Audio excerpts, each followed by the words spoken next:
Welcome to SNN News. It's 2019, and I'm just going to cover some stories that have been breaking over the New Year's. The Ukrainian military says Russia broke a New Year's truce and is launching a breakout offensive against Ukraine from the Crimean Peninsula. It is believed Putin wants to annex a region along the border with a Ukrainian-controlled canal that used to provide 85% of Crimea's fresh water. In a related story, a Marine veteran is being held hostage by Russia. Russia's successor to the KGB, known as the FSB, on Friday detained an American Marine veteran, 48-year-old Paul Whelan, who had been in Moscow to attend the wedding of a fellow Marine.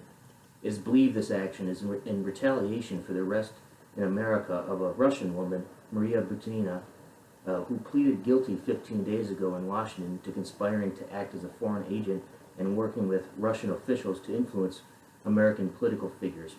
In the past, Russia has arrested Americans with the intent to trade them for Russians being held in the United States.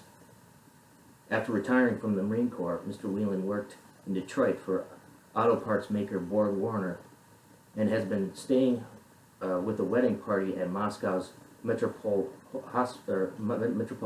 Hotel when he disappeared around 5 p.m.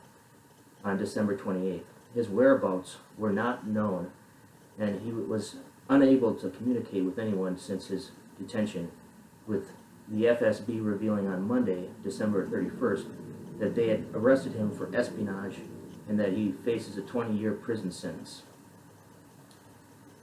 Over the New Year's, the Strategic Command was forced to delete a New Year's tweet that they had with a nuclear bomber. After receiving widespread criticism from liberal media outlets like CNN, the United States Strategic Command, also known as STRATCOM, deleted the tweet referencing the ball drop on Times Square and featuring a B-2 stealth bomber. The tweet read, "Times Square tradition rings in the new year by dropping the big ball.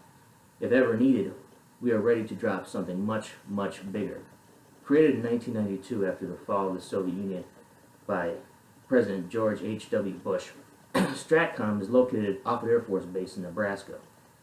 It was created from what was known as the Strategic Air Command during the Cold War and controls the United States nuclear forces.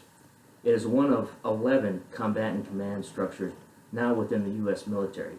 Within the last year, President Trump has created 2 additional ones, Cyber Command in March and Space Command last month. No other president has created as many military commands in his first term as President Trump. And also on New Year's, a NASA spacecraft became the first to explore an object beyond Pluto on New Year's Eve.